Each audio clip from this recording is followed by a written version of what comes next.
हरे कृष्ण। आगामी 7 मार्च 2024 बृहस्पतिवार फाल्गुन मासेर कृष्णपक्षेर विजय एकादशी। तबे सारा पृथिवीर बेश किछु स्थाने 6 तारीख एकादशी व्रत पालित हबे। এই একাদশীটি মহাদ্বাদশী সংযুক্ত একাদশী।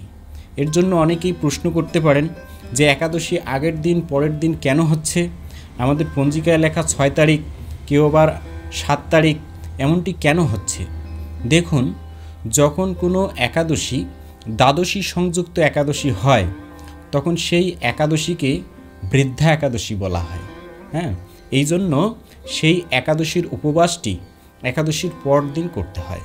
ঠিক আছে, তো একাদশী কেন পরদিন করতে হয় সে সম্পর্কে এই চ্যানেলে আগে থেকে ভিডিও আপলোড করা আছে। সেখানে 8টি মহাদ্বাদশীর কথা আমি বলেছি। শাস্ত্রে 8টি মহাদ্বাদশীর কথা বলা আছে। একাদশী যেমন গুরুত্বপূর্ণ, একাদশী ব্রতর পাশাপাশি দ্বাদশীগুলো পালন করাও খুব গুরুত্বপূর্ণ। হ্যাঁ, এই জন্য এই একাদশীটি মহাদ্বাদশী সংযুক্ত একাদশী, যার নাম হচ্ছে বিজয়া একাদশী। তো আজকের এই ভিডিওতে বর্ণনা করব বিজয়া একাদশী ব্রত মাহাত্ম্য, সারা পৃথিবীতে কখন কোথায় একাদশী ব্রত পালিত হবে, একাদশী ব্রতের পারণ মন্ত্র, সংকল্প মন্ত্র এবং সারা পৃথিবীর প্রায় 146টি স্থানের পারণের যে সঠিক সময়গুলো, সেই সময়গুলো আপনাদের সামনে তুলে ধরব। আপনি আপনার স্থানের সময় দেখে যথাসময়ে একাদশী ব্রত করবেন এবং একাদশী ব্রত করার পর যথাসময়ে পালন করে নেবেন, যার মাধ্যমে আপনার সেই ব্রতটি সুসম্পন্ন হবে। ঠিক আছে, তো কথা না বাড়িয়ে চলে যাচ্ছি বিজয়া একাদশী ব্রত মাহাত্ম্য কথায়। স্কন্দ পুরাণে এই একাদশীর মাহাত্ম্য এইভাবে বর্ণিত রয়েছে। মহারাজ যুধিষ্ঠির শ্রীকৃষ্ণকে বললেন, হে বাসুদেব, ফাল্গুন মাসের কৃষ্ণপক্ষের একাদশীর মাহাত্ম্য অনুগ্রহ করে আমাকে বলুন। তদুত্তরে শ্রীকৃষ্ণ বললেন, হে যুধিষ্ঠির, এই একাদশী বিজয়া নামে পরিচিত। এই একাদশী সম্পর্কে একসময় দেবর্ষি নারদ স্বয়ম্ভু ব্রহ্মাকে জিজ্ঞাসা করেছিলেন। তিনি এই প্রসঙ্গে যা বলেছিলেন তা আমি এখন তোমাকে বলছি। এই পবিত্র পাপনাশকারী ব্রত মানুষকে জয়দান করে বলে বিজয়া নামে প্রসিদ্ধ। পুরাকালে শ্রী রামচন্দ্র 14 বছরের জন্য বনে গিয়েছিলেন। সীতা ও লক্ষ্মণের সঙ্গে তিনি পঞ্চবটী বনে বাস করতেন। সেই সময় লঙ্কাপতি রাবণ দেবী সীতাকে হরণ করে। সীতার অনুসন্ধানে রামচন্দ্র চতুর্দিক ভ্রমণ করতে থাকেন। তখন মৃতপ্রায় জটায়ুর সাথে তার সাক্ষাৎ হয়। জটায়ু রাবণের সীতাহরণের সমস্ত বৃত্তান্ত রামচন্দ্রকে জানিয়ে মৃত্যুবরণ করে। এরপর সীতা উদ্ধারের জন্য বানররাজ সুগ্রীবের সাথে তিনি বন্ধুত্ব স্থাপন করেন। ভগবান রামচন্দ্রের কৃপায় হনুমান লঙ্কায় গমন করেন। সেখানে অশোক বনে সীতাকে দর্শন করে শ্রীরাম প্রদত্ত অঙ্গরীয় অর্থাৎ আংটি তাকে অর্পণ করেন। ফিরে এসে শ্রী রামচন্দ্রের কাছে লঙ্কার সমস্ত ঘটনার কথা ব্যক্ত করেন। হনুমানের কথা শুনে রামচন্দ্র সুগ্রীবের পরামর্শে সমুদ্রের তীরে যান। সেই দুস্তর সমুদ্র দেখে তিনি লক্ষ্মণকে বলেন, হে লক্ষ্মণ, কিভাবে এই অগাধ সমুদ্র পার হওয়া যায় তার কোনো উপায় খুঁজে পাচ্ছি না। উত্তরে লক্ষ্মণ বললেন, হে পুরুষোত্তম, সর্বজ্ঞাতা আদি দেব আপনি, আপনাকে আমি কি উপদেশ দেব? তবে বগদাল্লভ নামে এক মুনি এই দ্বীপে বাস করেন। এখান থেকে 4 মাইল দূরে তার আশ্রম। হে রাঘব, আপনি সেই প্রাচীন ঋষিশ্রেষ্ঠকে এর উপায় জিজ্ঞাসা করুন। লক্ষ্মণের মনোরম কথা শুনে তারা সেই মহামুনির আশ্রমে উপনীত হলেন। ভগবান রামচন্দ্র ভক্তরাজ সেই মুনিকে প্রণাম করলেন। মুনিবর রামচন্দ্রকে পরম পুরুষ বলে জানতে পারলেন। আনন্দ ভরে জিজ্ঞাসা করলেন, হে রামচন্দ্র, কি কারণে আপনি আমার কাছে এসেছেন তা কৃপা করে বলুন। শ্রী রামচন্দ্র বললেন, হে মুনিবর, আপনার কৃপায় সৈন্যসহ আমি এই সমুদ্রের তীরে উপস্থিত হয়েছি। রাক্ষসরাজের লঙ্কা বিজয় করাই আমাদের প্রধান উদ্দেশ্য। যাতে এই ভয়ঙ্কর সমুদ্র উত্তীর্ণ হতে পারি তার উপায় জানার জন্যই আমরা আপনার কৃপা প্রার্থনা করি। মুনিবর প্রসন্ন চিত্তে পদ্মলোচন ভগবান শ্রী রামচন্দ্রকে বললেন, হে রাম, আপনার অভীষ্ট সিদ্ধির জন্য যে শ্রেষ্ঠ ব্রত করণীয় আমি তা বলছি। ফাল্গুন মাসের কৃষ্ণপক্ষের বিজয়া নামক একাদশী ব্রত পালনে আপনি নিশ্চয়ই সৈন্যসহ সমুদ্র পার হতে পারবেন। এই ব্রতের বিধি শ্রবণ করুন।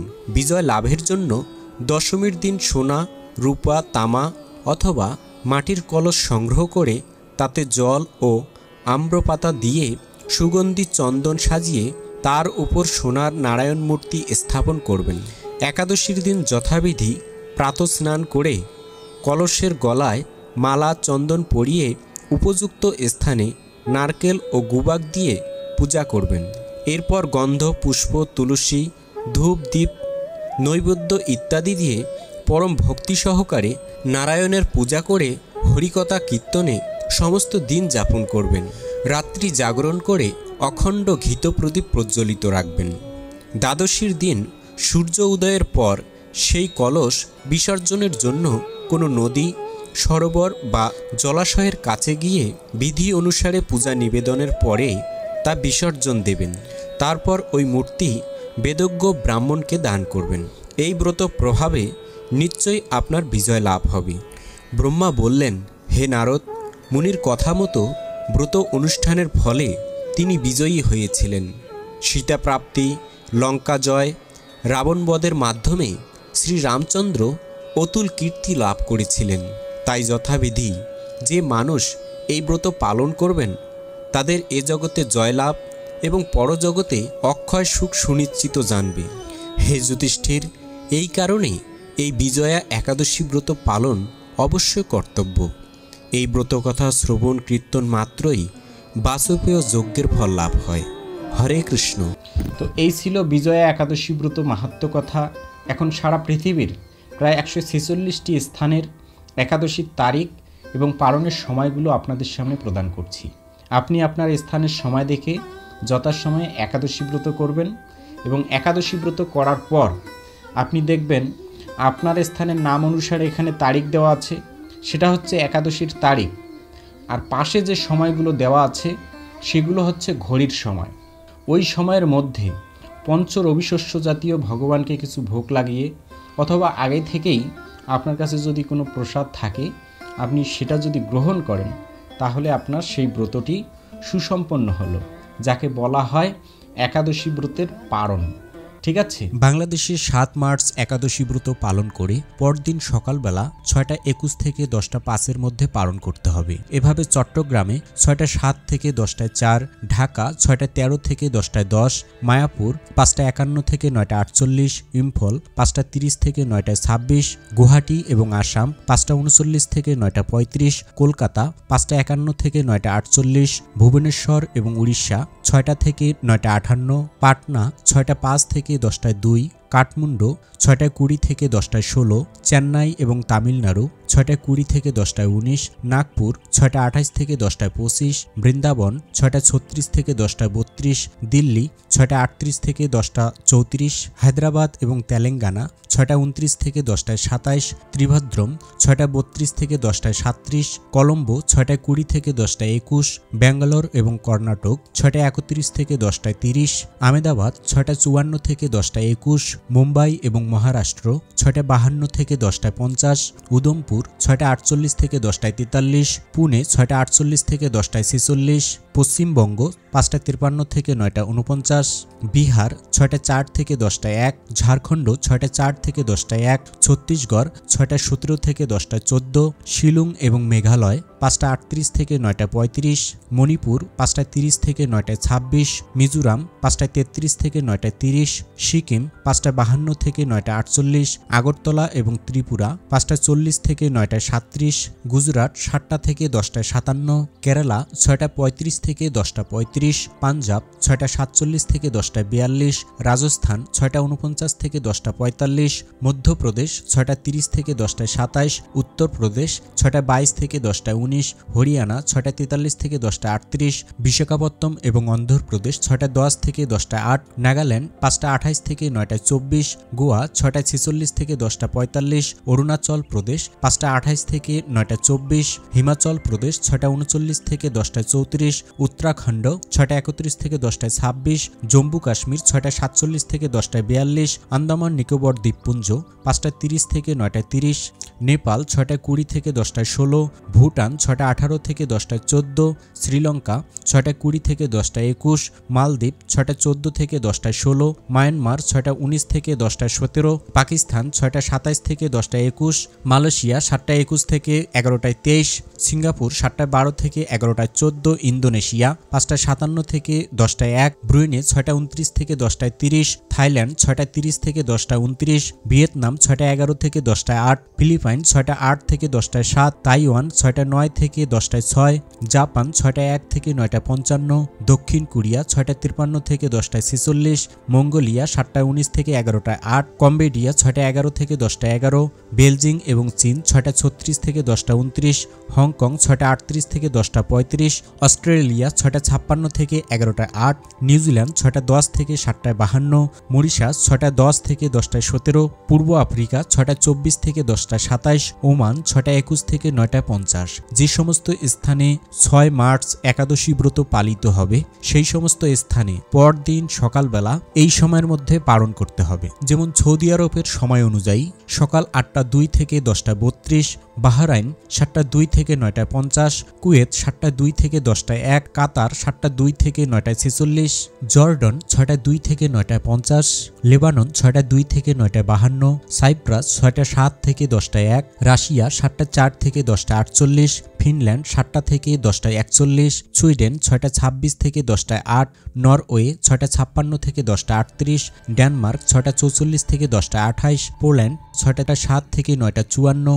হাঙ্গেরি 6টা 12 থেকে 10টা, ক্রোয়েশিয়া 6টা 23 থেকে 10টায় 12, অস্ট্রেলিয়া 6টা 23 থেকে 10টায় 11, চেক রিপাবলিক 6টা 32 থেকে 10টায় 19, ইটালি 6টা 34 থেকে 10টায় 25, মাল্টা 6টা 23 থেকে 10টায় 16, জার্মানি 6টা 38 থেকে 10টায় 24, সুইজারল্যান্ড 6টা 58 থেকে 10টায় 42, ফ্রান্স 7টা 19 থেকে 11টায় 7, নেদারল্যান্ড 7টা 12 থেকে 10টা 58, বেলজিয়াম 7টা 13 থেকে 11টা, স্পেন 7টা 38 থেকে 11টায় 30, মালি 6টা 44 থেকে 10টায় 43, পর্তুগাল 6টা 59 থেকে 10টা 51, লন্ডন 6টা 31 থেকে 10টা 18, আয়ারল্যান্ড 6টা 57 থেকে 10টায় 43, নাইজেরিয়া 6টা 40 থেকে 10টায় 40, মিশর 6টা 13 থেকে 10টায় 8, লিবিয়া 7টা 27 থেকে 11টায় 21, সুদান 7টা 3 থেকে 11টায় 1, ইথিওপিয়া 7টা 2 থেকে 10টায় 59, উগান্ডা 7টা 2 থেকে 10টায় 59, কঙ্গো 6টা 32 থেকে 10টা 35, অ্যাঙ্গোলা 6টা 11 থেকে 10টা 15, সাউথ আফ্রিকা 6টা 39 থেকে 10টা 51,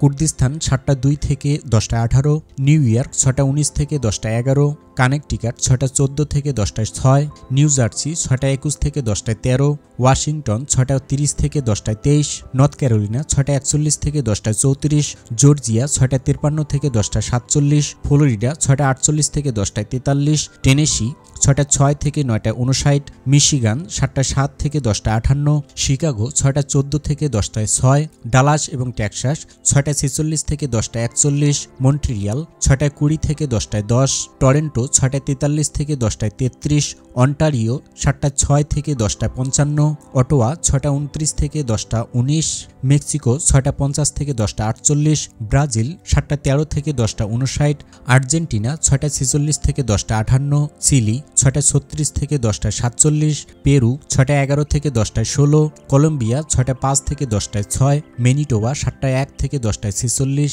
সাসকেচুয়ান 7টা 36 থেকে 11টা 22, অ্যালবার্টা 7টা 20 থেকে 11টায় 7, ব্রিটিশ কলম্বিয়া 6টা 52 থেকে 10টা 38, ক্যালিফোর্নিয়া 6টা 20 থেকে 10টায় 13, সান ফ্রান্সিসকো 6টা 31 থেকে 10টা 24, দুবাই এবং আবুধাবি 8টা 2 থেকে 10টা 32, ওয়াশিংটন 6টা 29 থেকে 10টা 18। তো এই ছিল সারা পৃথিবীর প্রায় 146টি স্থানের একাদশীর তারিখ এবং পালনের সময়গুলো। এখন একাদশী ব্রতের পালন মন্ত্র এবং সংকল্প মন্ত্র আপনাদের সামনে প্রদান করছি। একাদশীর সংকল্প মন্ত্র। একাদশং নিরাহার স্থিতা অহম অপরে হাহানি ভক্সামি পুণ্ডরিকাক্ষ শরণং মে ভবাচ্যুত। এই মন্ত্র বলে সংকল্প করতে হয়। একাদশী ব্রতের পারণ মন্ত্র। অজ্ঞানতিমিরান্ধস্য ব্রতে না নেব কেশব প্রসিদ সুমুখনাত জ্ঞানদৃষ্টি প্রদভাব। এই মন্ত্র বলে পালন করতে হয়। তো এরকম নতুন নতুন ভিডিও সবার আগে পেতে এই বঙ্কুবিহারী টিভি চ্যানেলটি সাবস্ক্রাইব করুন এবং সাবস্ক্রাইবের পাশে থাকা বেল আইকনে ক্লিক করে অল বাটনে সিলেক্ট করে দিয়ে রাখুন, যার মাধ্যমে আমি যখনই কোনো নতুন ভিডিও আপলোড করব সেই ভিডিওর নোটিফিকেশন আপনার কাছে চলে যাবে। আর ভিডিওটি যদি ভালো লেগে থাকে ভিডিওর মধ্যে লাইক দিন এবং সুন্দরভাবে একটি কমেন্ট করুন। আজকের ভিডিও এ পর্যন্তই, আবার দেখা হবে পরবর্তী ভিডিও নিয়ে। হরে কৃষ্ণ।